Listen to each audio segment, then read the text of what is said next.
नमस्कार दोस्तों, मैं रोहित कुमार आप सभी लोगों का directstudy.com पे तहे दिल से बहुत-बहुत स्वागत करता हूं। जैसा कि आपको पता है, एक बहुत ही बेहतरीन सीरीज चला रहे हैं। इस सीरीज के अंतर्गत हम लोग दोस्त कर रहे हैं जो एग्जाम में कई बार 3 से 4 बार 5 बार तक एग्जाम में आए हुए क्वेश्चन का रिपीट जो बार-बार होता है, उन्हीं क्वेश्चंस को हम लोग कर रहे हैं और फुल डिटेल में हर एक चैप्टर को कर रहे हैं। आज 3 चैप्टर हम लोग करने जा रहे हैं। इससे पहले 4 चैप्टर कंप्लीट करा चुके हैं। 5वां चैप्टर है projectile motion, work energy and power और सर्कुलर एंड रोटेशनल मोशन। इन तीनों चैप्टर को आज हम लोग कंप्लीट करेंगे। कुछ न्यूमेरिकल्स भी बेसिक्स वाला देखेंगे, लेकिन डिटेल न्यूमेरिकल्स के लिए मैं जैसा कह रहा हूँ, एक बहुत ही बेहतरीन क्लासेज में लाऊंगा जो कि बहुत बेसिक से रहेगा और सारे एडवांस तक रहेगा। तो बस आपसे एक रिक्वेस्ट इतना ही रहेगा, चैनल सब्सक्राइब करके बेल आइकन जरूर प्रेस कर लीजिए, क्योंकि ये जो सीरीज है बहुत ही काम का है। जब भी वीडियो अपलोड होगा आप तक पहुंच जाएगा, क्योंकि बीपीएससी ही नहीं, किसी भी एग्जाम का आप तैयारी क्यों ना करते हो, वहां पे ये क्वेश्चन देखने को मिलेगा। प्लीज इसे हल्के में ना लीजिएगा, क्योंकि बहुत ही कारगर ये क्वेश्चन है।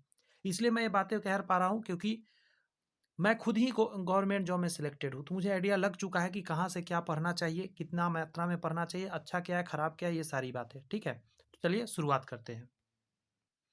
पहला प्रश्न है, किसी नियत प्रक्षेपण वेग के लिए पिंड का परास अधिकतम तब होता है जब उसे प्रक्षेपित किया जाता है क्षैतिज तल से। सबसे पहले आपको जानना पड़ेगा यहाँ पे, किसी भी चीज को आगे बढ़ने से पहले प्रोजेक्टाइल मोशन होता क्या है। मैं जल्दी से ना जल्दी बता दूं। मान के चलिए किसी ऊंचाई पर आपने गया और कोई वस्तु को ऐसे आपने फेंक दिया, छत पे गया और छत से ऐसे आपने फेंक दिया। दैट मीन्स ये प्रोजेक्टाइल मोशन के अंतर्गत आता है। हमेशा याद रखिएगा, प्रोजेक्टाइल मोशन में जो मूवमेंट होता है वो दो डायरेक्शन में कर रहा होता है वस्तु। याद रखिएगा इस चीज़ को। या एक और तरीका है, आप जमीन से ही किसी एंगल से आप फेंक देते हैं। जब आप किसी एंगल से यहाँ फेंकते हैं, थीटा कोण से आप फेंकते हैं, तो इसी को बोला जाता है क्या, प्रोजेक्टाइल मोशन।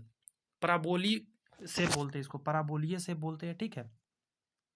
अ, तो एक चीज़ यहाँ समझना है आपको कि ये एंगल पूछ रहा है, किस एंगल से आप फेंकेंगे तो सबसे ज़्यादा ये दूरी कवर कर पाएगा। तो इसके लिए मैं आगे आपको बताऊंगा फार्मूला। चाहे यहाँ मैं थोड़ा सा बताता चल रहा हूँ, फार्मूला अच्छा रहेगा आपके लिए। जैसे जो मैं पिक्चर भी बना रहा हूँ, तो ये जो एंगल है थीटा, तो इस पर दो कंपोनेंट काम कर रहा होता है। एक चीज़ ध्यान रखिएगा, इस तरह में चल रहा होता है 2u cos थीटा, बात समझ में आ रहा है, और इधर चल रहा होता है,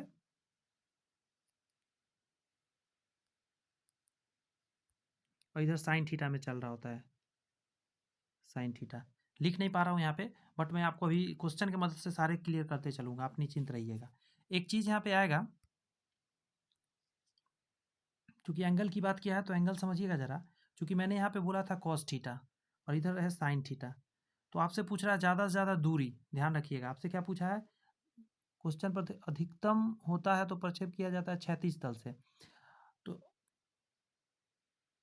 प्रास, प्रास का मतलब होता है डिस्टेंस, यहाँ से यहाँ कितना डिस्टेंस, ज़्यादा दूरी जाना, इधर कॉस थीटा है।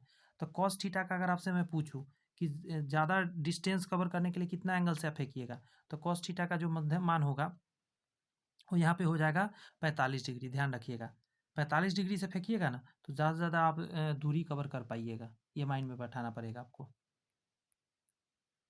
पहला का आंसर आप क्या देंगे, बी। आएंगे बहुत सारे क्वेश्चन है, धीरे धीरे माइंड में बैठ जाएगा। थोड़ा सा अभी बैठा होगा कि प्रोजेक्टाइल मोशन क्या होता है, एंगल कितना है, और भी क्वेश्चन करेंगे और बैठाएंगे आपके माइंड में हम धीरे धीरे। देखिए, क्षैतिजता कुछ ऊंचाई पर जाते हुए एक बम वर्षक को पृथ्वी पर किसी लक्ष्य पर बम मारने के लिए उसे बम कहाँ गिराना होगा। देखिए, मान के चलिए यहाँ से एक जहाज है और यहाँ पे बम गिराना है। ये जहाज जाने लगा, अब जहाज जा रही है आगे की तरफ, अब आगे जा रही है, अब ये यहाँ पे इसको लक्ष्य भेदना है, तो ये कहाँ बम गिराएगा, इसके सामने आकर गिराएगा, इसके आगे जाकर यहाँ से गिराएगा, या पहले ही यहाँ गिरा देगा।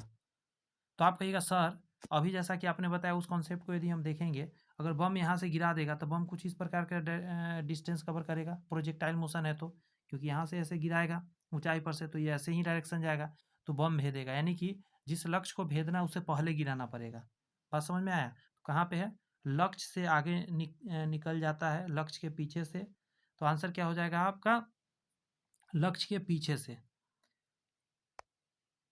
जब आप पीछे रहेंगे तभी बम गिराएंगे, तब जाके बम कहाँ गिरेगा, उसके लक्ष्य पे गिरेगा। बात समझ में आया, मान के चलिए आप यहाँ पे है और यहाँ आपको गिराना है और आपका मूवमेंट ऐसे है, तो आप यहाँ से ऐसे छोड़ देंगे बम, तो ये सीधा नहीं जाएगा, ये धीरे धीरे धीरे धीरे ऐसे आके यहाँ पे गिरेगा। तो ये क्लियर हो गया होगा आप बात। प्रोजेक्टाइल मोशन पर ही आधारित है क्वेश्चन। यहाँ देखिए, जब किसी वस्तु को महत्तम परास वाले कोण से फेंका जाता है, अभी मैंने बताया है महत्तम परास वाले कोण से, यानी 45 डिग्री से फेंका जाता है, तो उसकी गतिज ऊर्जा ई है। अपने हाथ की महत्तम ऊंचाई वाले बिंदु पर उसकी क्षैतिज गतिज ऊर्जा पूछ रहा है, क्या होगा? ध्यान दीजिए जरा, कैसे निकालेंगे उसको समझिए जरा।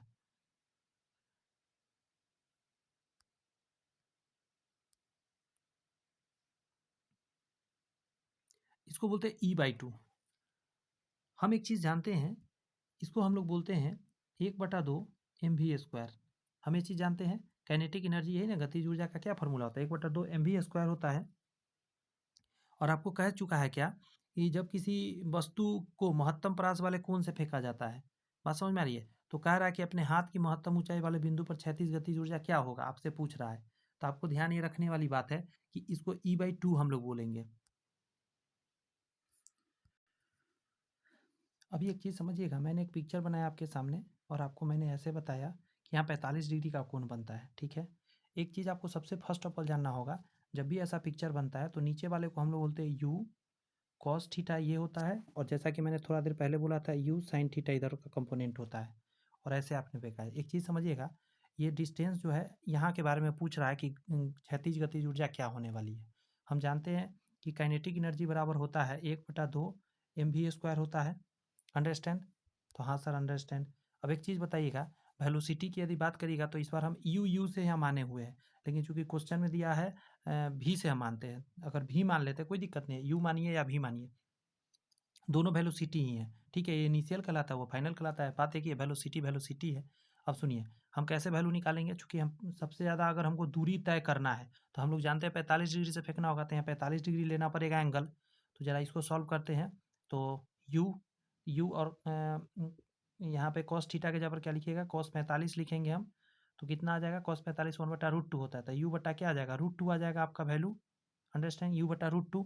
अच्छा, यू/√2 को चूंकि वैल्यू डालिएगा इसमें, तो 1/2 इसमें डाल रहे हैं वैल्यू काइनेटिक एनर्जी में, m, और v² के जगह पर डालिएगा u/√2 का होल स्क्वायर। तो कितना हो जाएगा, 1/2 m u² बाई 2 आ जाएगा। अब आप देखिए यहाँ से यहाँ तक को देखिए, 1/2 mu², यही ना है, वो 1/2 mv², जो v होता है वही u है, क्योंकि दोनों तो क्या है, एक तरह से एक ही चीज़ है। यहाँ पे फार्मूला में भी हमेशा बोलते हैं हम लोग, हम यहाँ यू लेकर चल रहे हैं, बात समझे, भी लेकर भी चल सकते थे। तो इसीलिए क्या हो जाएगा, यहाँ नीचे 2 आ गया था, 2 बटा के नीचे आने मतलब आधा हो जाता है। तो इसी को ई कहा गया है ना, यहाँ पे गतिज ऊर्जा ई कहा गया था, E/2 हो जाएगा, इसीलिए मैंने इसको कहा E/2 हो जाएगा। समझ आए तो अच्छी बात, नहीं तो घबराने की जरूरत नहीं, बहुत सारे क्वेश्चन अभी करेंगे। जैसे देखिए ये, अगर किसी वस्तु को यू प्रारंभिक वेग से ऊपर फेंका जाए तो वस्तु द्वारा तय की गई अधिकतम ऊंचाई का मान आपसे पूछ रहा है। तो अधिकतम ऊंचाई कितना तय करेगा, तो ये तो डायरेक्ट आपको फॉर्मूला याद रखना पड़ेगा ऊंचाई के लिए। वैसा ही दो कंपोनेंट जो बताया उससे भी आप पता कर सकते थे। इसको फॉर्मूला होता है u² sin²θ/2g। बात समझ में आ रही है? ये होता है आपका आंसर। तो आंसर हो जाएगा आपका u²/2g। कैसे आप जान गए सर? तो अधिकतम ऊंचाई बोल रहा है, अधिकतम ऊंचाई के लिए हमको कैसे फेंकना पड़ेगा, क्योंकि डिस्टेंस ज़्यादा कवर करना है तो 45 डिग्री से फेंका जाता है, और ऊंचाई आपको ज़्यादा कवर करना है तो आप 90 डिग्री से फेंकिएगा। 90 डिग्री और साइन 90 डिग्री कितना होता है, 1। तो ये तो पूरा पार्ट कितना हो गया, 1। तो क्या आ गया फार्मूला आपका निकल के, आपका निकल गया u²/2g। फिर से एक बार बताते हैं, एक फार्मूला हम लोग जानते हैं हाइट के लिए, फार्मूला होता है u² sin²θ/2g। हम जानते हैं कि जब हमको ऊंचाई छूना हो तो 90 डिग्री के एंगल से फेंकेंगे ऊपर, फिर वो नीचे गिरेगा अलग बात है, लेकिन 90 डिग्री से फेंकना होगा। तो इसके लिए 90 डिग्री डालेगा तो कितना हो जाएगा, ये 1 हो जाएगा। तो हमारा जो अधिकतम ऊंचाई का फॉर्मूला हो जाएगा वो ये हो जाएगा, h=u²/2g। वही यहाँ पे है, कहाँ पे है, यहाँ पे, सी आंसर हो जाएगा 4 का। समझ में आई बातें?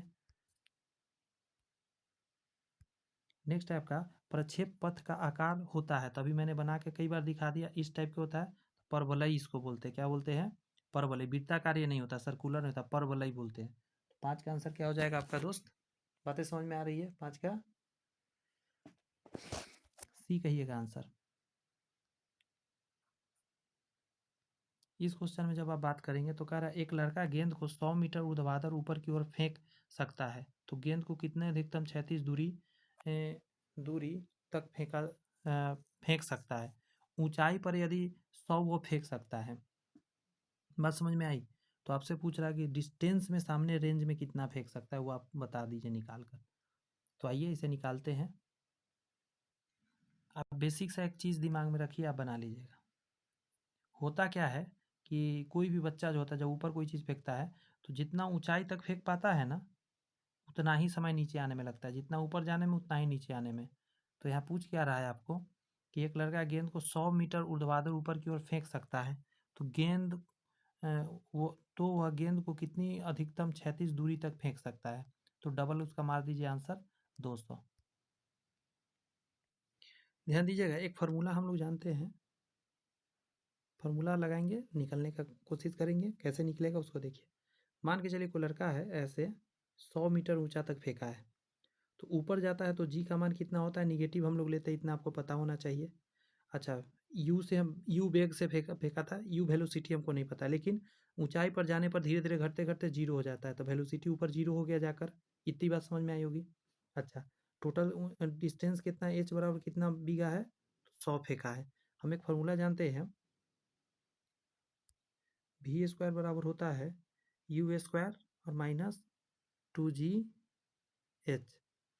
माइनस इसलिए लगाए हैं क्योंकि ऊपर की ओर जा रहा है। वी स्क्वायर हमको पता जीरो हो गया है, तो इधर जीरो हो जाएगा, बराबर यू स्क्वायर रहेगा, यू स्क्वायर रहने देते हैं, माइनस 2G का वैल्यू कितना है, तो जी का वैल्यू जी ही रहने देते हैं, और एच का वैल्यू है आपका हाइट 10, तो यहाँ 10 डाल देते हैं। तो जब इसको निकालेंगे हम तो कितना आ जाएगा बताइए। एच की जगह पर सॉरी 100 है, 10 नहीं है, तो यहाँ 100 डालते हैं। तो इधर देखिए, इस पोर्शन को है ना, ये जो पोर्शन है माइनस वाला, इस तरफ ले आते हैं, तो आ जाएगा 200G बराबर यू स्क्वायर। ठीक है, तो आपसे कोई पूछे कि यू स्क्वायर कितना निकाला आपने, तो 200, यहाँ कैसे निकला वो समझ में आ गया होगा। मैं एक बार फिर बोलता हूँ, फार्मूला होता है वी स्क्वायर बराबर यू स्क्वायर माइनस 2GH। हम जानते हैं कि कितना वेलोसिटी से फेंका, हमको वो निकालना है ये वाला, लेकिन हमको वेलोसिटी पता है ऊपर जाके जीरो हो जाता है, तो हमने वी के जगह पर जीरो डाल दिया, और 2GH, तो 2 गुने जी और छोड़ दिया, और एच के जगह पर हमने 100 डाला क्योंकि हाइट 100 गया है। तो यहाँ से हमने निकाल लिया यू स्क्वायर बराबर 200G। ये लाइन को याद रखना होगा अब आपको। अब आइए, हमने क्या निकाला, मैं यहाँ लिख देता हूँ, यू स्क्वायर बराबर 200G। अब प्रोजेक्टाइल मोशन पे आते हैं। प्रोजेक्टाइल मोशन में ऐसे अब बात कर रहा है दूरी, दूरी कितना फेंक सकता है। तो हम जानते हैं आर मैक्सिमम का एक फार्मूला होता है, मैक्सिमम निकालना हो तो इसका फार्मूला हो जाता है यू स्क्वायर बाई जी हो जाता है। ठीक है, अगर मैक्सिमम दूरी निकालो तो यू स्क्वायर बाई जी, इसलिए ऐसा हो जाता है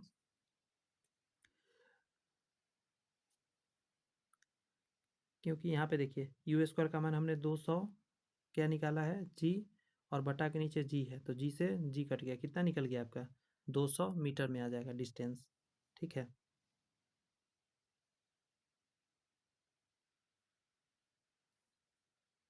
इस तरीका के आप निकाल सकते हैं कि इसका 200 मीटर आएगा।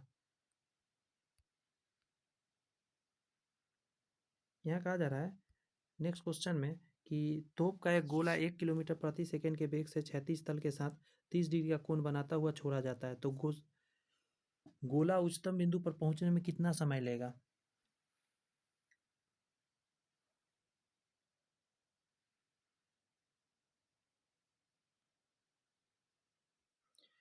यहाँ पे एक फार्मूला आपको यूज करना पड़ेगा, उस फार्मूला का नाम है टाइम का।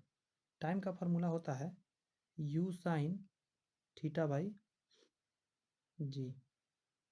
You sine theta by g होता है। अब वैल्यू डालेंगे, एक एक देखिए 1 किलोमीटर प्रति सेकंड दिया हुआ था वेग, तो यहाँ पे डाल देंगे 1000, उसको हम डाल देंगे क्योंकि किलोमीटर को हम बदल दिए क्या चीज़ में, मीटर में। और साइन थीटा, थीटा का मान 30 डिग्री है, साइन थीटा 1 बटा क्या होता है 2, और बटा के नीचे जी, और जी का मान है 10, तो एक जीरो से एक जीरो कट गया, और 2 से कट गया 100, 50 बार में, यानी 50 सेकेंड आपका आंसर आ जाएगा, बी नंबर ऑप्शन। क्लियर है।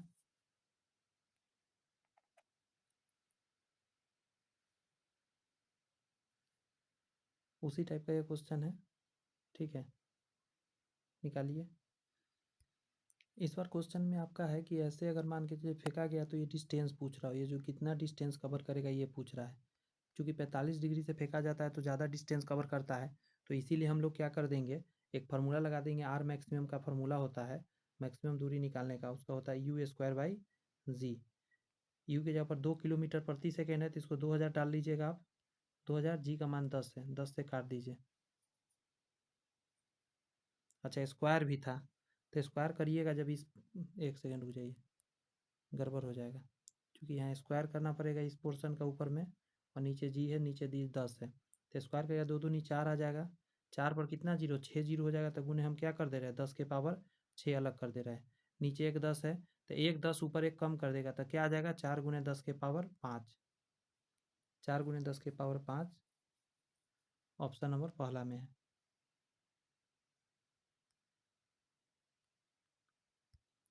इस क्वेश्चन की यदि बात की जाए, एक शिकारी वृक्ष पर लटके बंदर के सिर को लक्ष्य करके गोली चलाता है, गोली चलाते ही बंदर कूद जाता है, वैसी दशा में गोली क्या होगा। ये यहाँ बंदर था, एक ने यहाँ से निशाना इस बंदर के ऊपर लगाया और बंदर कूद गया, तो बंदर यहाँ आ गया। आपको पता होना चाहिए कि जब गोली वो चलाएगा तो गोली प्रोजेक्टाइल मोशन का सफ़र करेगा, ऐसे आएगा, और बंदर नहीं कूदता तो उसको नहीं लगता, लेकिन बंदर कूद गया तो जाके उसके सर को हिट कर देगा। बात समझ में आ रहा है, तो वही बात, वही टिक मारिए, बंदर के सिर में छेद कर देगी, यही सही होगा ये नंबर। नेक्स्ट हमारा है कि किसी मकान की छत से एक गेंद गिराई जाती है और उसी समय दूसरी गेंद क्षैतिज फेंकी जाती है, कौन सी गेंद जमीन पर पहले गिरेगी। तो कोई दिक्कत की बात नहीं है, आइए देखते हैं। एक सीधा ऐसे गिराया गया और एक ऐसे फेंका गया, तो दोनों सेम ही समय में आएगी, दोनों में कोई चेंजिंग नहीं होगी, प्रोजेक्टाइल मोशन का ये वो है। तो आंसर हो जाएगा दोनों जमीन पर एक साथ में गिरेगी। ठीक है, ध्यान दीजिए, हमारा नया जो चैप्टर है वर्क एनर्जी एंड पावर है। सबसे पहले यदि हम बात करेंगे तो इसमें कहा जा रहा है यदि 2500 जूल कार्य करने में किसी मशीन को 5 सेकंड का समय लगता है तो उसकी शक्ति क्या होगी। देखिए, छोटी छोटी बात है, वो समझते चलेंगे, काम बन जाएगा, मेरा बन जाएगा। सबसे पहले आप जानिए, शक्ति पूछ रहा है, पी बराबर हम लोग क्या जानते हैं, W by S, W by T बोलते हैं इसको, टाइम। वर्क कितना कर रहा है, तो 2500 जूल है, टाइम है 5 सेकेंड का, 5 से भाग दीजिएगा 500। बात समझ में आ रही है। 500 तो आंसर हो नहीं सकता, क्योंकि यहाँ पे तो 500 कहीं दिख नहीं रहा है। तो आप क्या कीजिए, जूल प्रति सेकंड को ही वाट बोलते हैं हम लोग, जूल बटा सेकंड को क्या बोलते हैं, वाट। किलो वाट में निकाल सकते हैं, 500 वाट तो है नहीं आंसर, तो 500 आप क्या क्या कीजिए, इसको 1000 से भाग दे दीजिए, तो 2 जीरो से 2 जीरो कट जाएगा, 0 पॉइंट क्या आ जाएगा, 5। यानी कि किलो वाट में आंसर दे सकते हैं, क्योंकि किलो वाट वाला मैच कर जाएगा, ऐसे मैच नहीं कर रहा था आपका। 500 अगर वाट रहता तो उसको टिक लगा देते, कोई बात नहीं है, आगे आइए। यहाँ कह रहा है कि किसी वस्तु के संवेग को तिगुना करने से उसकी गतिज ऊर्जा क्या होगी। देखिए, संवेग बराबर क्या होता है, पी बराबर एम भी, पी बराबर एम भी होता है ना, संवेग। तो एक बात बताइए, आप इसका क्या किया है, संवेग को तिगुना कर दिए, पी को तिगुना करेंगे तो इसका मतलब क्या हो गया कि 3 एम भी हो गया। अच्छा, मास को तो आप 3 गुना किए नहीं है, संवेग तिगुना करने का मतलब है आपने क्या किया होगा, मास को ज्यों का त्यों रखा होगा, वेलोसिटी को 3 गुना आपने कर दिया होगा। यही कहा ना कि वेलोसिटी 3 गुना कहा। अगर कोई कह रहा है कि संवेग 3 गुना आपने किया, इसका दैट मीन्स आपको इनडायरेक्टली कह रहा है कि आपने वेलोसिटी 3 गुना कर दिया, क्योंकि मास को कांस्टेंट रहता है, तो आप 3 भी डाल दीजिए। गतिज ऊर्जा क्या होता है, kinetic energy half M V square. बात समझ में आ रही है। तो हाफ एम वी स्क्वायर में हाफ रहने दीजिए, एम तो ज्यों का त्यों रहेगा, वी के जगह पर 3 भी डालिएगा, क्योंकि संवेग संवेग तिगुना करने का मतलब भी तिगुना। तो यहाँ से सॉल्व करिएगा तो क्या आ जाएगा, हाफ एम वी स्क्वायर और 3 तिहाई 9 आ जाएगा। अब देखिए, ये तो फार्मूला यहाँ पे जो था वही है, सेम चीज़, यानी कितना गुना हो गया, 9 गुना हो गया। तो बस इतना याद रखना है, संवेग 3 गुना करिएगा तो 9 गुना हो जाएगा आपका क्या, काइनेटिक एनर्जी। नेक्स्ट क्वेश्चन है आपके सामने कि 20 केजी के लोहे के गोला को तथा 10 केजी के एल्युमिनियम के गोला को किसी मीनार पर से गिराया गया। जब गोला पृथ्वी से 10 मीटर ऊपर है तो उसका त्वरण समान होगा। त्वरण समान होगा, क्योंकि पूरा पृथ्वी पर कहीं भी आप घूम जाइए, याद रखिएगा जी का मान हमेशा सेम रहता है, चाहे छोटा वस्तु है या बड़ा वस्तु है या बहुत बड़ा वस्तु है, डजेंट मैटर, हमेशा जी क्या होता है दोस्त, समान होता है। यहाँ पे कहा जा रहा है 1 केजी की वस्तु की गतिज ऊर्जा 1 जूल तब होगी जब इसकी चाल हो जाएगी। देखिए, हम जानते हैं काइनेटिक एनर्जी बराबर 1/2 mv²। यहाँ 1 जूल का रहते हैं, 1 डाल दीजिए, 1/2 डाल देते हैं, और 1 केजी का है तो 1 डाल देते हैं, v², तो v² रहने देते हैं। बात समझ में आई? अब देखिए, 2 को इधर भेज दीजिए तो 2 बराबर क्या हो जाएगा, v²। तो स्क्वायर हटाएंगे तो इधर रूट चढ़ जाएगा, तो √2 कहाँ पे लिखा गया है? तो √2 का वैल्यू होता है 1.414 होता है। ये कहीं पे है नहीं है ऑप्शन में, तो आप मार दीजिए 1.4 को, क्योंकि वो लगभग में 1.414 को आप 1.4 भी कह सकते हैं, कोई दिक्कत नहीं। नेक्स्ट है आपका कि किसी गतिशील पिंड का वेग आधा करने से उसकी गतिज ऊर्जा क्या होगी? आपने वेग को आधा कर दिया था, काइनेटिक एनर्जी क्या होगा था, ये बनाते हैं। काइनेटिक एनर्जी बराबर होता है 1/2 mv²। आपने वेग को क्या किया है, आधा किया है, वेग को आधा किया है, तो आप क्या करेंगे अगला स्टेप में, 1/2 m तो ज्यों का त्यों रहेगा, और v को आधा कर देंगे तो v/2 का होल स्क्वायर। अगला स्टेप में क्या लिख सकते हैं, 1/2 mv², और बटा के नीचे 4 आ जाएगा, 2 का स्क्वायर करिएगा तो यह देखिए, तो बटा के नीचे 4 आ गया, और यहाँ से यहाँ तक जब आप देखेंगे, मैं ब्लू से कर दे रहा हूँ कलर चेंज करके, आप देखिए ये तो फार्मूला ही है ना काइनेटिक एनर्जी, तो काइनेटिक एनर्जी के बटा में 4 आ गया, यानी 4 चौथाई हो जाएगा, 4 गुना नहीं, चौथाई हो जाएगा, बटा के नीचे है।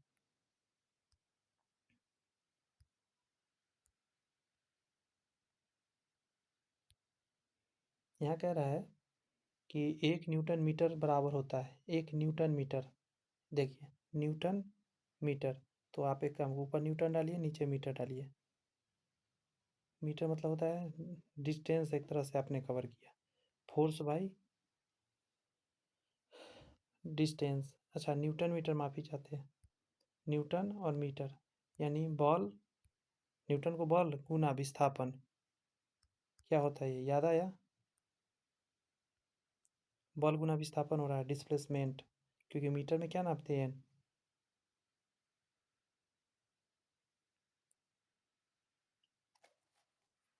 अगर आप इसके फार्मूला पर जाएंगे तो आराम से आप आंसर दे पाएंगे।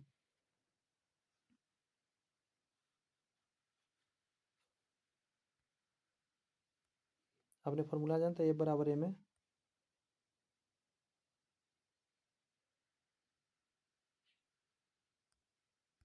एक और होता है W = FS cos थीटा,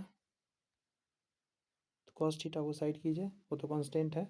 अब देखिए, W बराबर होता है जूल, W मतलब वर्क, वर्क मतलब जूल, आपने काम किया, फोर्स को न्यूटन में नापते हैं, और सेकेंड, सॉरी सेकेंड नहीं, मतलब डिस्प्लेसमेंट, कितना डिस्टेंस कवर किया, तो इसको क्या चीज़ में नापते हैं, मीटर में नापते हैं, तो जूल बराबर न्यूटन मीटर, तो आंसर क्या मारिएगा इसका, ठीक 1 जूल, क्योंकि 1 न्यूटन मीटर पूछा है। W = FS, आपको फार्मूला थोड़ा सा ध्यान रखना होगा। यह है कार्य करने का क्षमता, और याद रखिएगा, जब तक डिस्प्लेसमेंट नहीं होता है आप काम नहीं करते। आप जाके दीवार को धक्का मार रहे हैं, दीवार मूव नहीं कर रहा है, आपने कोई काम किया नहीं किया, आपका एनर्जी सारा लॉस हो गया, तो एनर्जी कहाँ गया, तो इनर्शिया खा गया आपका एनर्जी, लेकिन आपको कोई भी आपने वर्क नहीं किया। संपीड़ित कमानी, कंप्रेस्ड स्प्रिंग में क्या होगा, स्थितिज ऊर्जा होगा, मूवमेंट नहीं तो गतिज ऊर्जा नहीं, मूवमेंट होना चाहिए गतिज ऊर्जा के लिए। यहाँ है कि किसी पहाड़ी पर चढ़ती कार में, तो एक बात बताइए, पहाड़ी पर कार चढ़ रहा है, तो समय के साथ अगर ऐसे चलता है तो रैखिक होता है, ऐसे चल रहा है ना सीधा रोड पे, तो इसका हाइट नहीं बढ़ रहा है, तो याद रखिए सिर्फ गतिज ऊर्जा बढ़ रहा है। लेकिन जब पहाड़ पर चलता है स्लाइडिंग सरफेस पे, मतलब तिरछा ज़मीन पे, तो उसका हाइट भी धीरे धीरे बढ़ता है, और साथ में दूरी भी बढ़ता है, तो दोनों चीज़ चेंज हो रहा है इसका। इसका क्या हो रहा है, गतिज ऊर्जा भी बदल रहा है, और स्थितिज ऊर्जा भी चेंज हो रहा है। नेक्स्ट क्वेश्चन है, जब कोई वस्तु मुक्त रूप से कुछ ऊंचाई से गिरता है तब वस्तु की कुल ऊर्जा, ऊंचाई से गिर रहा है तो क्या होने वाला है, ऊपर से कोई चीज़ गिरता है तो एक्सेलरेशन हमेशा बढ़ते चला जाता है। क्या था क्वेश्चन में, भूल गया मैं तो। जब कोई वस्तु, क्या कह रहा है, वस्तु मुक्त रूप से ऊंचाई से गिरता है तब वस्तु की कुल ऊर्जा, अच्छा, कुल ऊर्जा संचित रहती है। कुल ऊर्जा जो होता है अपरिवर्तित रहता है। याद रखिए, ऊर्जा संरक्षण का सिद्धांत कहता है कि ऊपर से गिर रहा हो वस्तु तो उसका पूरा जो ऊर्जा होता है संरक्षित रहता है। कैसे, उसको समझिए। ऊपर से कोई चीज़ गिर रहा है तो इसका एक्सेलरेशन बढ़ते जा रहा है, ग्रेविटेशनल एक्सेलरेशन बढ़ते जा रहा है। एक्सेलरेशन बढ़ रहा है, लेकिन जितना भी चेंजिंग हो रहा है काइनेटिक एनर्जी, और जैसे जैसे नीचे आता है ना तो उसका गतिज ऊर्जा बढ़ते जाता है, और जो उसका क्या बोलते हैं उसका पोटेंशियल एनर्जी घटते जाता है। एक काइनेटिक एनर्जी होता है ना, एक पोटेंशियल एनर्जी। तो ऊपर जाता है ना तो याद रखिएगा पोटेंशियल एनर्जी बढ़ता जाएगा जितना ऊंचाई जाएगा, पोटेंशियल एनर्जी, क्योंकि mgh होता है ऊपर जाने के लिए। तो हाइट जैसे जैसे बढ़ेगा उसका क्या हो जाएगा, ये हमने पोटेंशियल एनर्जी का फार्मूला लिख रखा है, पीई का फार्मूला है। और एक के होता है ना, के काइनेटिक एनर्जी, इसका हाफ mv²। तो जैसे जैसे वो नीचे आता है तो उसका वेलोसिटी बढ़ता है, आगे बढ़ते हैं। जब किसी वस्तु को ऊपर की ओर फेंका जाता है तब वह जैसे जैसे ऊपर की ओर जाता है, अब एक चीज़ समझिएगा, ऊपर की तरफ जा रहा है, अभी मैं बोला भी और आ गया क्वेश्चन। ऊपर जैसे जैसे जा रहा है काइनेटिक एनर्जी बढ़ते, सॉरी, एक सेकेंड, ऊपर जा रहा है काइनेटिक एनर्जी घटते जा रहा है, पोटेंशियल एनर्जी बढ़ते जा रहा है। गतिज ऊर्जा में कमी आ रही है, ऊपर की ओर जैसे जैसे जा रहा है गतिज ऊर्जा बढ़ कमते जा रहा है। स्थितिज ऊर्जा बढ़ते जा रहा है, लेकिन यहाँ लिखा है कमी, इसलिए ये आंसर नहीं होगा। आंसर यही है आपका। अगर कोई ऑप्शन रहता कि स्थितिज ऊर्जा ऊपर जाते समय बढ़ते जा रही है तो उसको भी आप टिक लगाते। आ रही है बातें समझ में?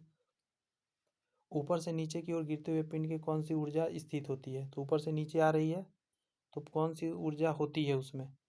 तो उसमें ऊपर से नीचे आ रहा है, दोनों होगा, गतिज और स्थितिज दोनों होगा। लेकिन ज़्यादा मात्रा में क्या होगा, तो जब नीचे गिर रहा है ना तो गतिज ऊर्जा बढ़ते जाएगा, और ज़मीन में टच होने से जस्ट पहले सबसे ज़्यादा उसका गतिज ऊर्जा होता है, ठीक है। और सबसे पीक पॉइंट पर ऊपर जब जाता है, जहाँ पे गतिज ऊर्जा जीरो हो जाता है, सबसे पीक ऊंचाई छूने के बाद उस जगह पे क्या होता है, काइनेटिक एनर्जी सबसे ज़्यादा होता है। जब गिर रहा है तो इसमें दोनों चीज़ हो रहा है। गिरते समय गतिज ऊर्जा जितने भी स्थितिज ऊर्जा है वो सारे बदल रहे हैं गतिज ऊर्जा के अंदर, ऊर्जा संरक्षित है पूरा का पूरा। ऊर्ध्वाधर नीचे की ओर गिरने के क्रम में किसी पिंड के ऊर्जा का रूपांतरण होता है। नीचे गिर रहा है, जैसा मैंने अभी समझाया, तो तेज होते जा रहा है तो गतिज ऊर्जा बढ़ रहा है, स्थितिज ऊर्जा कम रहा है। तो क्रम में किस पिंड में ऊर्जा का रूपांतरण होता है, तो जो जितने भी स्थितिज ऊर्जा होते हैं वो गतिज ऊर्जा में बदलते हैं, स्थितिज ऊर्जा का गतिज ऊर्जा में रूपांतरण होते जाता है। जब पृथ्वी तल से किसी वस्तु की ऊर्जा दुगनी कर दी जाए तो उसका स्थितिज ऊर्जा हो जाती है। आपने ऊर्जा डबल कर दिया तो उसका बोल रहा है कि स्थितिज ऊर्जा में क्या घटना होने वाला है। क्वेश्चन में गलती है, बात समझे। यहाँ ऊंचाई करिए, ऊंचाई दुगुना आपने किया है। ऊंचाई दुगुना किया तो आप जानते हैं ऊंचाई के लिए लगता है mgh, और हाइट को दुगुना करिएगा तो क्या हो जाएगा, mg2h। इसको नहीं लिख सकते हैं 2 गुना mgh, मतलब क्या हो जाएगा, दुगना हो जाएगा। तेरह का आंसर क्या दीजिएगा, सी दे देंगे आप, कि उसका गति स्थितिज ऊर्जा भी डबल हो जाएगा mgh। यहाँ पे दिया जा रहा है कि यदि दो व्यक्ति अलग अलग 5 kg की दो वस्तु को 30 मीटर की ऊंचाई पर 2 तथा 3 मिनट ले जाते हैं तो वस्तु पर किया गया कार्य जीरो।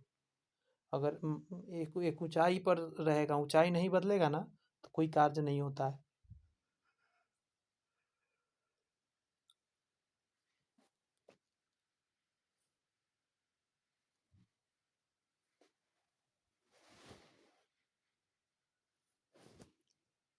यदि दो व्यक्ति अलग अलग 5 kg की दो वस्तु को 30 मीटर ऊंचाई पर 2 तथा 3 मिनट ले जाते हैं, समय तो छोड़ ही दीजिए। तो 5 kg और 30 मीटर दोनों ले जा रहा है तो दोनों का क्या हो जाएगा, समान होगा। दोनों व्यक्ति द्वारा कार्य जो होगा समान होगा कार्य।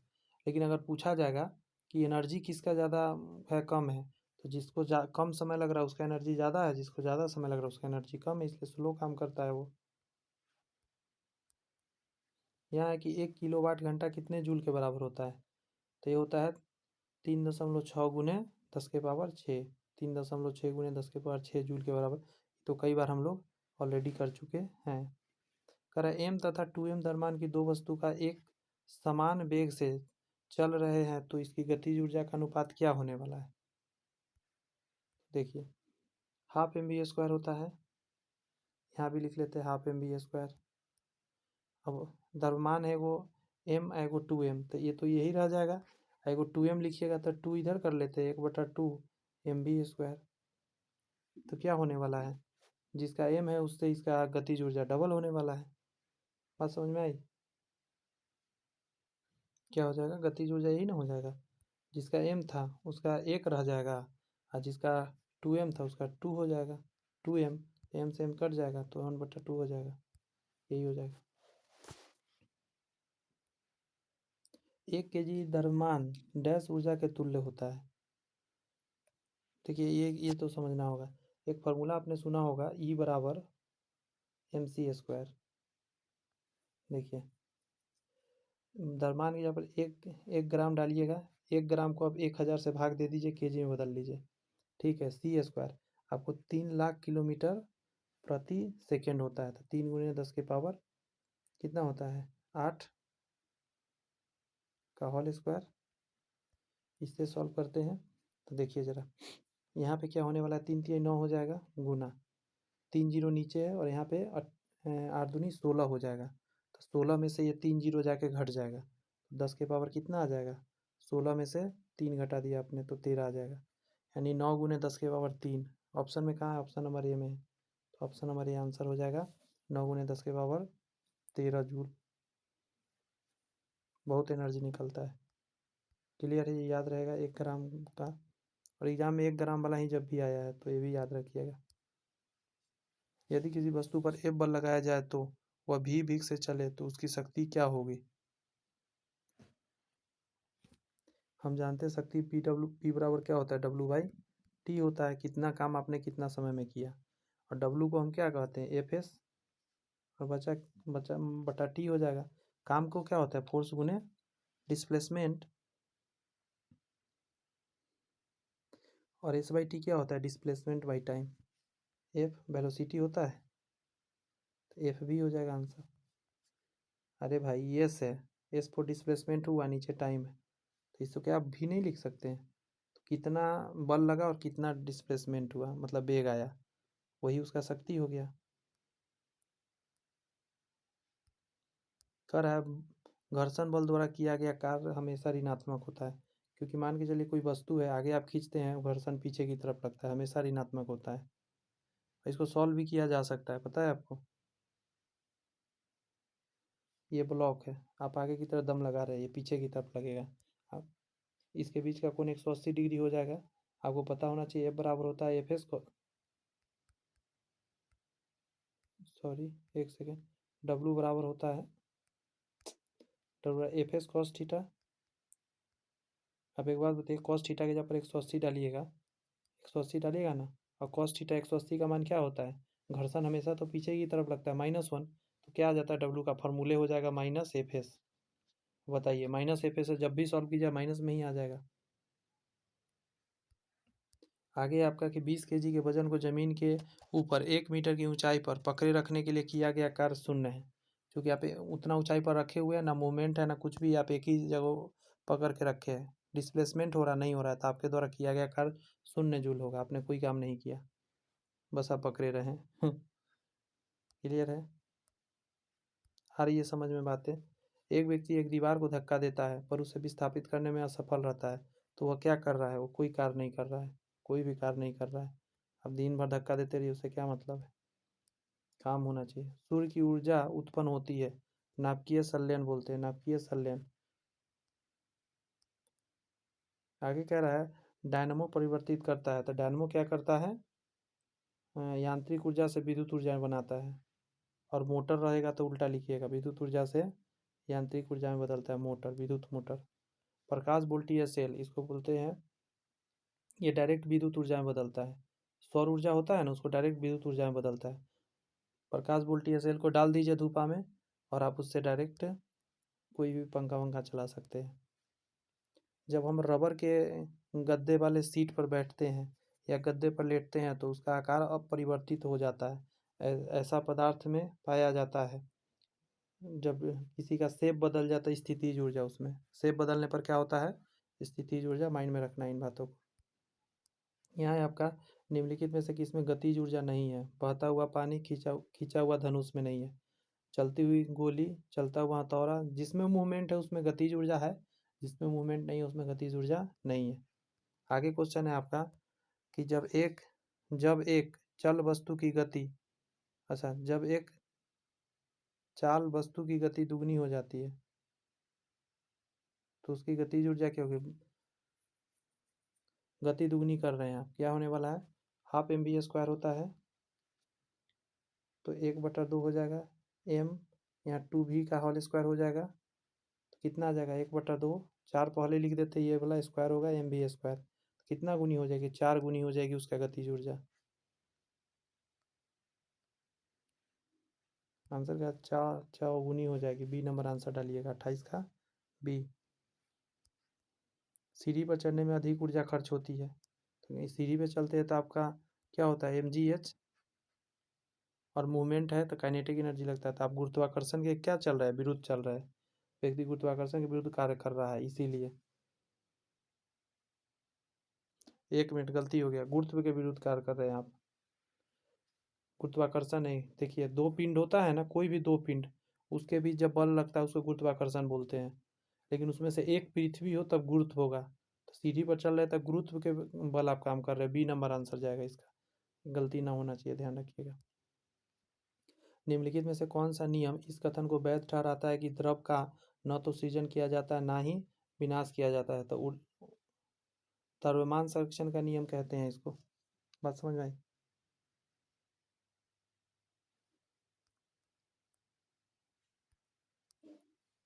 एक कण का द्रव्यमान m तथा संवेग p है, इसकी गतिज ऊर्जा क्या होगी? तो हम लोग जानते हैं p बराबर क्या होता है? mv स्क्वायर होता है। हम इतनी बात तो जानते हैं।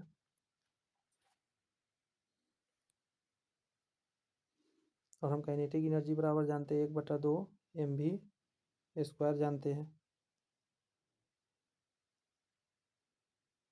अब आगे क्या करते हैं?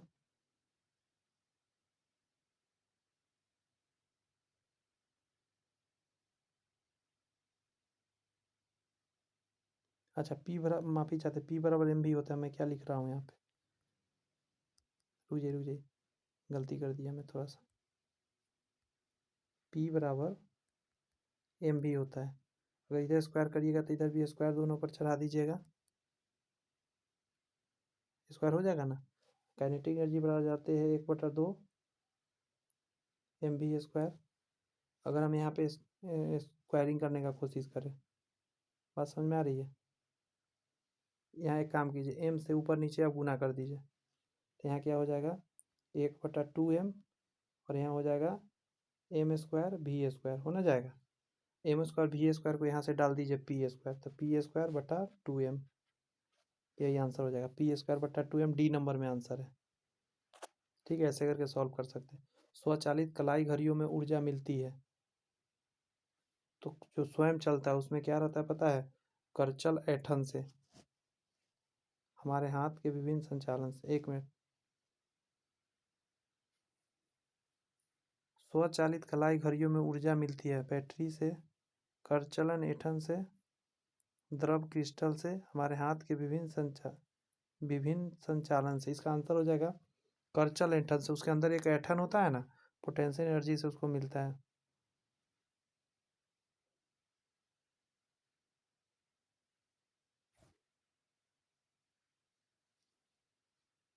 हमारा नया चैप्टर है, इस चैप्टर का नाम आप देख सकते हैं, सर्कुलर तथा रोटेशनल मोशन। आप जानते हो जब सर्कल पे मोशन हो रहा हो तो इसको सर्कुलर या रोटेशनल मोशन बोलते हैं। आगे बढ़ते हैं, एक एक करके क्वेश्चन समझते हैं, आराम से धीरे धीरे समझ में आ जाएगा। आर त्रिज्या वाले कक्षा में एक समान चाल v से गतिमान m द्रव्यमान के वस्तु पर लगने वाले अभिकेंद्रक बल। जब हम कोई वस्तु को मूवमेंट कराते हैं तो अंदर की तरफ एक बल काम करता है, इसको अभिकेंद्रक बल बोलते हैं। और यहाँ एक आभासी बैकग्राउंड में पीछे की तरफ बल लगता है, ये आभासी है तो इसको अपकेंद्रक बोलते हैं। अप लिखा रहेगा, अपकेंद्रक। ठीक है, लेकिन अभिकेंद्रक बल अंदर लगता है। मक्खन जो अलग होता है अपकेंद्रक बल से, वॉशिंग मशीन काम करता है अपकेंद्रक बल से, अभिकेंद्रक से नहीं। अगर अपकेंद्रक ना हो तो अभिकेंद्रक भी मार सकते हो वहाँ पे। तो चलिए इसका फार्मूला आपसे पूछ रहा है, तो फार्मूला हो जाएगा, याद रखिएगा, mv²/r। सर्कल पे चल रहा है, ये होता है रेडियस, और यहाँ होता है mv²। बटा में इस r से आप भाग दे देते हैं, तो mv²/r आपका फार्मूला निकल के आता है। याद रहेगा, आगे यूज भी करेंगे हम लोग। कह रहा है कि जब कोई कण किसी वृत्त के चारों ओर घूमता है तो वह बल जो उसे इस समान गति बनाए रखता है, तो उसको अभिकेंद्रक बल बोलते हैं। ध्यान रखिएगा। अभी बताया जैसा कि नियत चाल से एक वृत्त में चलती हुई, वृत्त में चल रहा है तो उसका त्वरण बदलते रहता है। एक नियत वेग से बाहर तेज कर रहा है, अंदर की तर्ज पर त्वरण होता है उसका। जैसे वृत्त है ना, इस पे कोई चल रहा है यहाँ पे, तो इसका त्वरण अंदर की तरफ लगता है, वृत्त की तरफ। क्लियर है?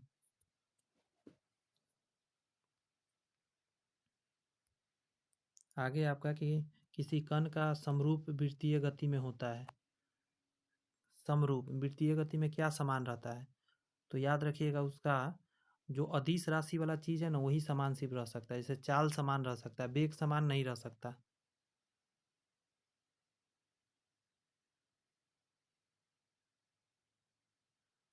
किसी कण पर समरूप वृत्तीय गति में स्थिर वेग स्थिर त्वरण नहीं, परिवर्तनशील वेग और यही होगा। वेग भी या सदिश राशि तो ये भी बदलेगा और त्वरण भी बदलेगा, दोनों बदलता रहेगा। चाल लेकिन पूछेगा तो याद रखिएगा, कहिएगा कि वो स्थिर हो सकता है। जब दूध को मथा जाता है तो मक्खन इनसे अलग हो जाता है, तो उसको बोलते हैं हम लोग अपकेंद्रक। की गलत लिखा गया, यहाँ पे होगा अपकेंद्रक बल। अपकेंद्रक बल लगेगा ऑप्शन। और एग्जाम में मान के चलो अभिकेंद्रक दे दे तो क्या करिएगा? अभिकेंद्रक ही लगा दीजिएगा, लेकिन ये गलत आंसर है। एग्जाम में देता है लेकिन कभी कभी अभिकेंद्रक ही। एक साइकिल सवार एक मोड़ पर घूमते समय अंदर की ओर झुक जाता है, क्योंकि ताकि उसे अधिक अभिकेंद्रक बल मिले। अभी अपकेंद्रक नहीं, उसको क्या बोलते हैं, अभिकेंद्रक बल उसको ज़्यादा मिले, इसलिए वो झुकता है अंदर की तरफ। अच्छा, आगे कह रहा है, मोड़ के निकट सड़क को ढाल बनाया जाता है। ठीक है, ढाल बनाया जाता है जिससे कि मोटर गाड़ी का भार कम हो। नहीं, आइए अभी रीजन बताते हैं। मोटर गाड़ी भीतर की ओर ना गिरे, वृत्तीय गति के लिए आवश्यक यही होगा। वृत्तीय गति के लिए उसको क्या मिले? आवश्यक अभिकेंद्रक बल उसे मिल सके।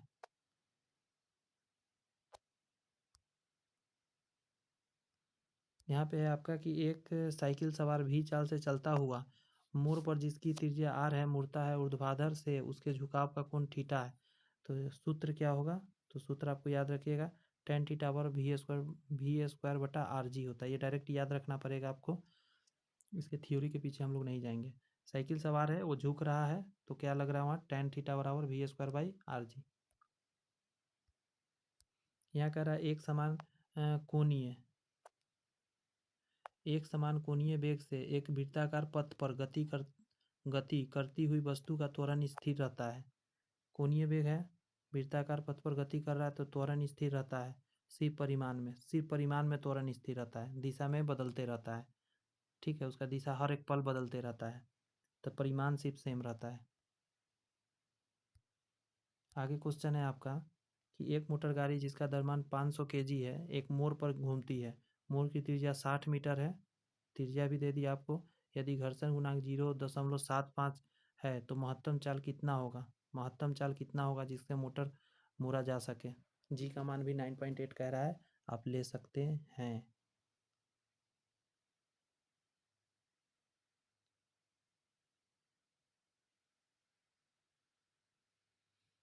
आइए बनाने की कोशिश करते हैं। हम लोग जानते हैं घर्षण बल बराबर हम लोग जानते हैं mv²/r हो जाएगा। क्यों? क्योंकि जो वृत्तीय गति पर चलेगा उसी के उल्टा डायरेक्शन में घर्षण बल लगेगा। अब नहीं समझ रहे हैं, मैं पिक्चर समझाता हूँ। पिक्चर से पहले इतना बड़ा नहीं, वृत्तीय गति थोड़ा सा ऐसे मूवमेंट है। ठीक है, ये अंदर की तरफ लगता है, उसको हम लोग क्या बोलते हैं? घर्षण बल। इस डायरेक्शन में काम करेगा क्योंकि बाहर की तरफ बल लग रहा है। जब बाहर की तरफ बल लग रहा है तो एक अंदर की तरफ घर्षण लगेगा। तो वृत्तीय गति पर अभी मैंने बताया ना फार्मूला, क्या फार्मूला बताया है देखिए, mv² बटा r, तो यही घर्षण बल के बराबर होगा। घर्षण बल का फार्मूला हम जानते हैं म्यू mg होता है, म्यू mg होता है। अब सारे वैल्यू को डाल के आप सॉल्व कर सकते हैं। म्यू का मान दे दिया है आपको 0, घर्षण गुणांक किसी को बोलते हैं म्यू को 7.5 लिख देते हैं। एम के जगह, एम तो 500 kg है,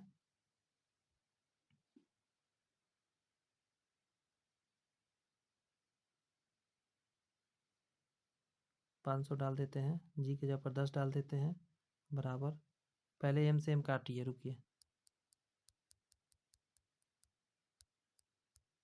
पहले एम से एम को काट देते हैं, एम का झंझट है खत्म।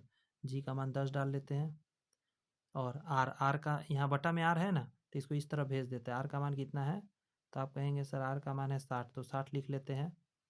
इधर बचा v² बराबर में v² बचा, स्क्वायर हटा के रूट चढ़ा दीजिए, इस पर निकल जाएगा अपने आप। जब इसको सॉल्व करके आप निकालेंगे ना, तो ये आपको आ जाएगा निकल के कितना, 21 आएगा निकल के। ठीक है, आप निकाल लीजिएगा, 21 आएगा, यही आपका आंसर हो गया।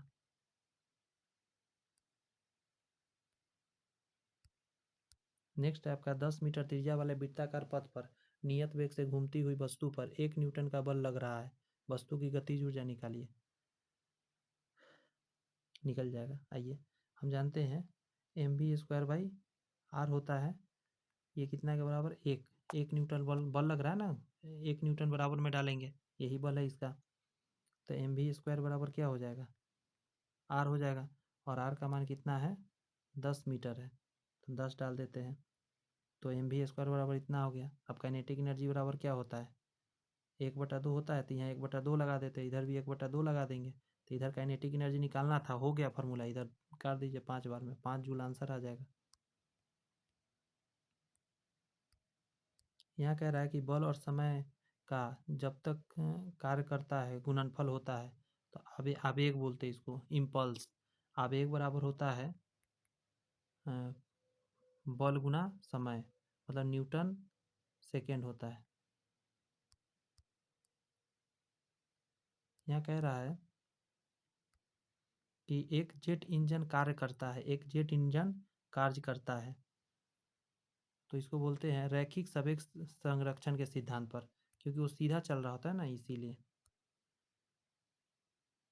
अगर वही वृत्त पर चलेगा तो कोणीय वाला काम करेगा, यहाँ कोणीय का तो कोई बात है नहीं, आप कुछ सोचिए, कोणीय का बात हो सकता है क्या, वो तो सीधा जा रहा होता है ना, इसीलिए। यहाँ कहा जा रहा है आपको कि द्रव्यमान m तथा वेग v चाल से चलता हुआ वस्तु दीवार से लंबा टकराता है और टकराने के बाद उसी वेग से लौट आता है। तो दीवार को दिया गया सवेग कितना है, तो इसको करिए यहाँ पे 2 और 2 mv हो गया, दीवार पर गया mv से और रिटर्न आया mv से, तो टोटल जोड़ के हो जाएगा 2 mv। तो यहाँ z नहीं है, यहाँ 2 mv कर लीजिए, आंसर हो जाएगा यही वाला। नेक्स्ट क्वेश्चन है कि 1 kg और 4 kg वाले दो गतिमान पिंडों की गतिज ऊर्जा समान है, तो उसके रैखिक संवेग क्या होगा। देखिए, वैसे डायरेक्ट भी ये याद कर सकते हैं, लेकिन बना भी दे रहा हूँ। हम जानते हैं काइनेटिक एनर्जी हाफ mv² होता है, काइनेटिक एनर्जी ही ना होता है हाफ mv², इसके बराबर में हम कर देते हैं, देखिए p² बाई 2m,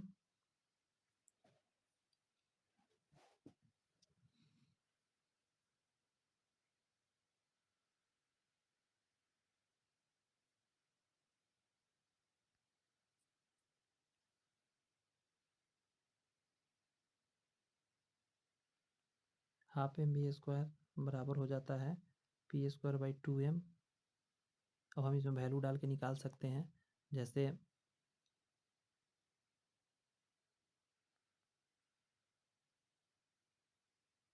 अच्छा ये कैसे हुआ, ये पता चल रहा है कि नहीं चल रहा है आपको, कि हम कैसे लिख रहे हैं, पता चल कि हम लिख रहे हैं, आपको समझ में नहीं आ रहा है, रुक जाइए, हमको लग रहा है आपको समझ में नहीं आया।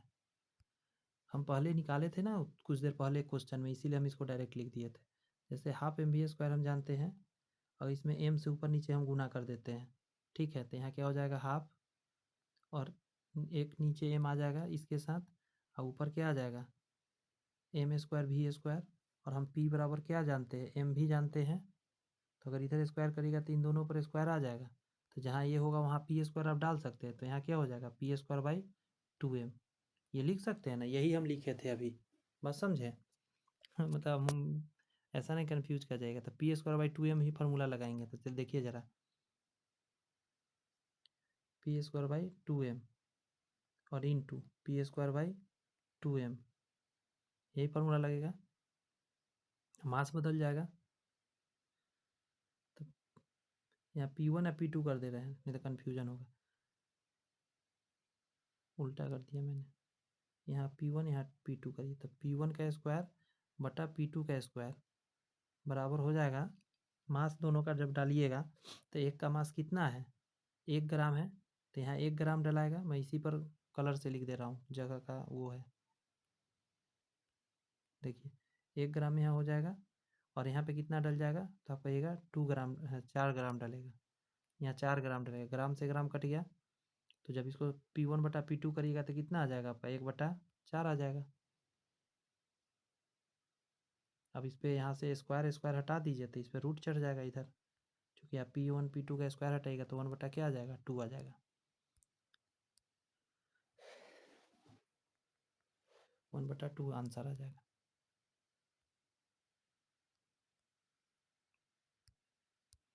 नेक्स्ट है आपको, यदि 1 kg द्रव्यमान को एक पिंड की गतिज ऊर्जा 1 जूल हो तो उसकी चाल होगी, बताइए जरा। हम जानते हैं काइनेटिक एनर्जी बराबर क्या होता है, हाफ mv स्क्वायर। 1 kg है तो 1 लिख देते हैं, वेलोसिटी v रहने देते हैं, बराबर में कितना आ जाएगा, इधर 1 रहेगा, इधर जूल, 2 इधर भेज दीजिएगा तो 2 बराबर v स्क्वायर, तो v बराबर क्या हो जाएगा, √2। तो √2 क्या आंसर, 1 सेकेंड ही क्या चल रहा है, बहुत बड़ा साइज नहीं हो रहा है, यहाँ पे हो जाएगा मीटर पर सेकेंड, ध्यान रखिएगा मीटर पर सेकेंड लगाइएगा। हाँ, ये एक अच्छा क्वेश्चन आ गया कि जैसे पूर्णतः प्रत्यास्था टक्कर में क्या होता है। देखिए टक्कर ना 3 तरह का होता है, इसको समझा देते हैं। एक होता है आपको यहाँ दिया हुआ है 1 नंबर, 2 नंबर में एक होता है अप्रत्यास्थ टक्कर, अप्रत्यास्थ।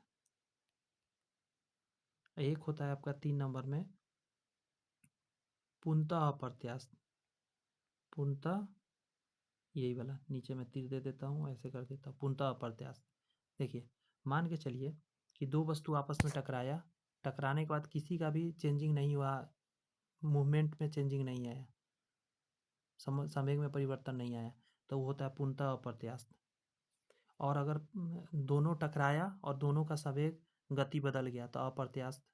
और दोनों मान के चलिए चिपक गया टकराने के बाद, जैसे चुंबक वगैरह, तो फिर उस समय भी गड़बड़ आ गया, ठीक है, उस समय भी कोई चीज़ स्थिर नहीं रहा।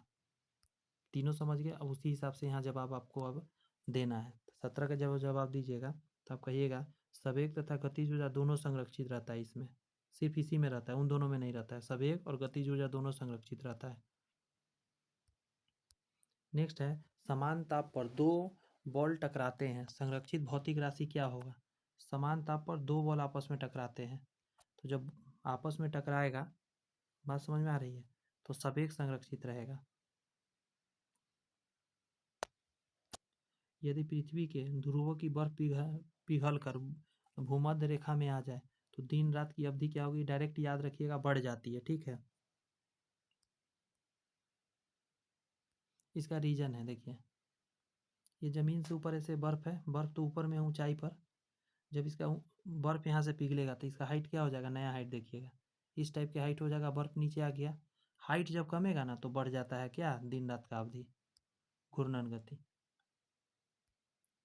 नेक्स्ट आपका, जब किसी निकाय में क्रियाशील बल आघूर्ण, टॉर्क बोलते हैं इसको, बल आघूर्ण शून्य हो, बल आघूर्ण क्या हो, शून्य हो, तो निम्नलिखित में कौन अचर होगा।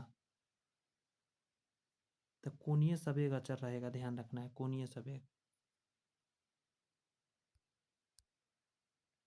एक कण एक सरल रेखा पर समरूप वेग से गतिशील है, उस सरल रेखा पर एक बिंदु के परितः कण का कोणीय संवेग क्या होगा। सरल रेखा पर कोणीय संवेग 0 होगा, क्योंकि क्या है, कोणीय संवेग कहाँ, सिर्फ वृत्त पर काम करता है, सिर्फ वृत्त पर काम करता है, और सरल रेखा सीधा जा रहा है तो कोई भी उसमें वो काम नहीं करेगा। यहाँ कहा जा रहा है 1 मीटर त्रिज्या का एक पहिया प्रति मिनट 30 चक्कर लगाता है। तो पहिए द्वारा कोणीय चाल आपसे पूछ रहा है कि क्या होगा। हम जानते हैं कोणीय चाल ओमेगा बराबर, ओमेगा ऐसे लिखा जाता है थोड़ा सा ऐसे करके, ओमेगा बराबर 2 पाई एन होता है, 2 पाई एन होता है। ये फार्मूला है, हम लोग जानते हैं। ठीक है, एन है सेकेंडों में लगाया गया चक्कर। इस बार क्या है कि 30 चक्कर 1 मिनट में, प्रति मिनट मतलब 1 मिनट में 30 चक्कर, तो 60 सेकेंड में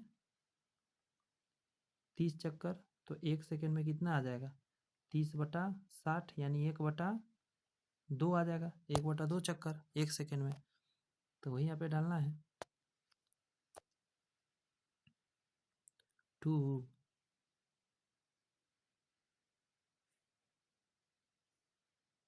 पाई और एन के जगह पर डालिएगा 1/2, 2 से 2 कट गया, यानी पाई रेडियन पर सेकेंड आ जाएगा। ऑप्शन नंबर ए आ जाएगा इसका आंसर। यहाँ पे आपका यदि घूमते हुए टेबल पर एक मनुष्य अपना हाथ फैलाकर चक्रणीय गति कर रहा है, तो वो अपना हाथ झुकाएगा, तो अभी वही वाला हो गया, पिघलेगा वहाँ पे और यहाँ पे हाथ झुका लेगा तो बढ़ जाएगा। ये आंसर याद रखिएगा।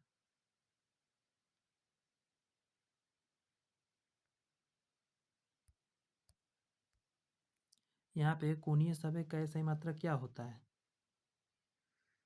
याद रखिएगा, केजी मीटर स्क्वायर पर सेकेंड होता है, केजी मीटर स्क्वायर पर सेकेंड होता है। नेक्स्ट है एम द्रव्यमान का एक पिंड किसी अक्ष के परितः समरूप कोणीय वेग से परिभ्रमण कर रहा है, उस अक्ष के परितः पिंड का, अरे यार ये क्या हो गया,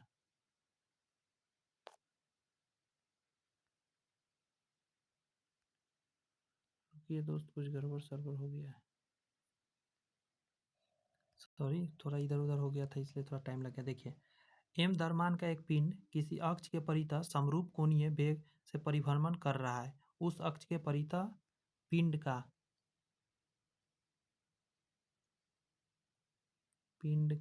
ध्यान रखिएगा, कह रहा है पिंड का जड़त्व आघूर्ण आई है, तो उस पिंड का कोणीय संवेग क्या होगा। तो ये तो फार्मूला है, तो 25 का आप माइंड में रखिएगा, फार्मूला आई ओमेगा हो जाएगा। ठीक है,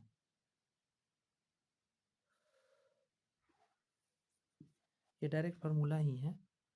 जैसे देखिए, कोणीय संवेग बराबर होता है जड़त्व आघूर्ण गुना कोणीय वेग, जड़त्व आघूर्ण गुना कोणीय वेग। जड़त्व आघूर्ण को हम लोग आई से सूचित कर दिया हुआ है, अब कोणीय वेग डब्ल्यू है, तो आई ओमेगा हो जाएगा। नेक्स्ट है जड़त्व आघूर्ण का SI मात्रक, केजी मीटर स्क्वायर होता है, केजी मीटर स्क्वायर, ध्यान रखिए केजी मीटर स्क्वायर।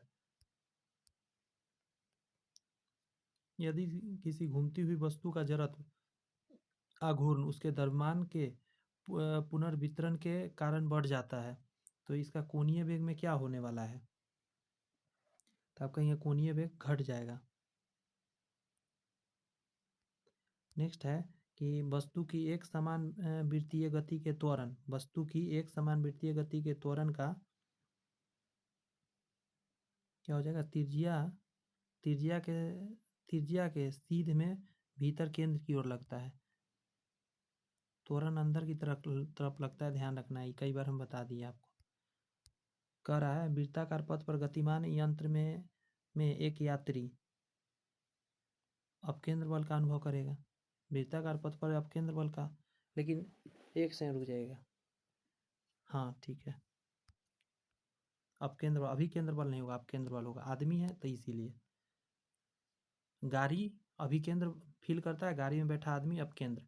वेग और त्वरण की दिशा एक दूसरे के लंबवत होती है, वेग और त्वरण की दिशा एक दूसरे के लंबवत होती है, वृत्तीय गति में ऐसा होता है, क्योंकि यहाँ कोई वस्तु है, ये रहा इसका वेग, ये रहा इसका त्वरण, त्वरण इधर और वेग इधर, ये 90 डिग्री पर लग रहा होता है। वृत्तीय गति करते हुए पिंड की चाल और पथ की त्रिज्या दोनों को दुगना कर देने पर अभिकेंद्र बल क्या हो जाएगा, तो ये आराम से निकाल सकते हैं आप फटाक से। जैसे हम जानते हैं mv²/r होता है, आप दोनों चीज़ दुगना कर रहे हैं, तो एम चाल और पथ की त्रिज्या, तो चाल यानी कि 2v का होल स्क्वायर हो जाएगा, नीचे हो जाएगा 2r। अब नेक्स्ट स्टेप में एम ऊपर रहेगा, यहाँ पे हो जाएगा v स्क्वायर, ऊपर 4 हो जाएगा, नीचे हो जाएगा r और 2। तो ये तो सेम रह जाएगा, यहाँ से 2 बार में काट दीजिए तो दुगना हो गया। क्या हो जाएगा? दुगना हो जाएगा, 2 गुना। नेक्स्ट आपका कि पृथ्वी सूर्य के चारों ओर तथा चंद्रमा पृथ्वी के चारों ओर घूमते हैं, तो उसको बोलते हैं हम लोग गुरुत्व बल के कारण। बात समझे? गुरुत्वीय बल के कारण ऐसा घटना हो रहा होता है। एक मिनट रुक जाइए, सॉरी रुक जाइए। पृथ्वी सूर्य के चारों ओर और चंद्रमा पृथ्वी के चारों ओर घूमते हैं अभिकेंद्रक बल के कारण। सॉरी, अभिकेंद्रक बल होता है। आगे कह रहा है एक क्षैतिज वृत्त में स्थित चाल से घूमती हुई वस्तु के लिए नियत रहता है। वृत्त गति पर क्या नियत रहता है? बताइए, सोचिए और बताइए।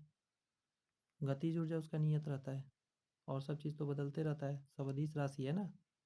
ऑप्शन में सारे सदिश राशि है, सारे चीज़ बदलेगा, ये नहीं है, ये अदिश है। नेक्स्ट है आपका कि जब वस्तु वृत्ताकार मार्ग पर एक समान कोणीय वेग से गतिमान है तब कोणीय त्वरण का मान क्या होता है? फॉर्मूला आपसे पूछ रहा है। 0 हो जाएगा, कुछ भी नहीं होगा। बात समझ में आ रही है?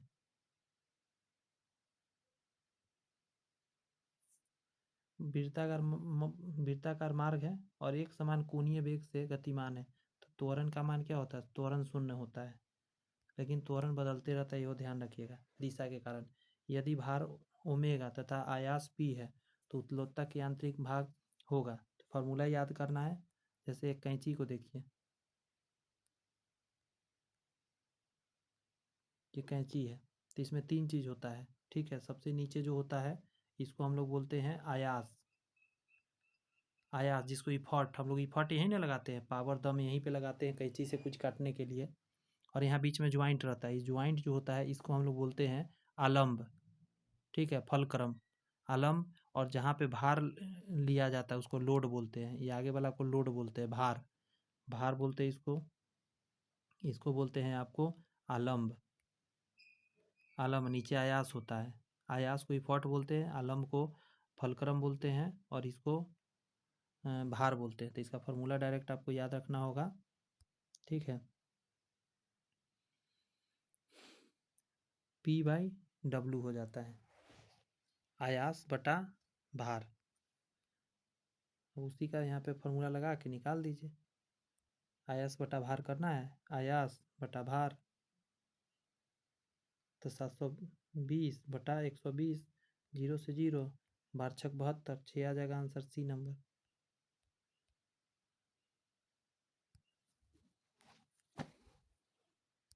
यहाँ कह रहा है प्रथम श्रेणी के उत्तलोकता का उदाहरण कौन है? तो ये सब डायरेक्ट आपको याद रखना होगा कि प्रथम श्रेणी में क्या क्या आता है।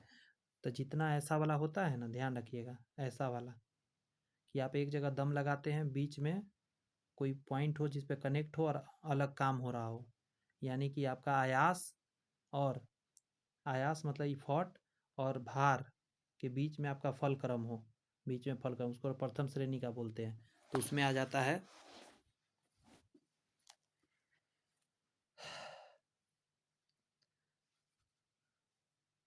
कैंची, आ जाएगा उसमें कैंची, आंसर हो जाएगा कैंची।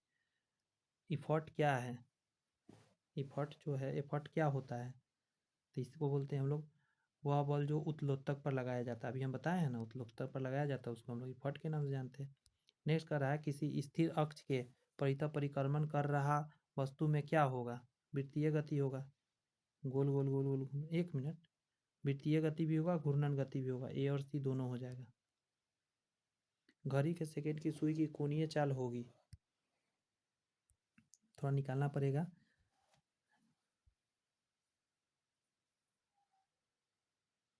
ये हो जाएगा आपका π/30, समझे?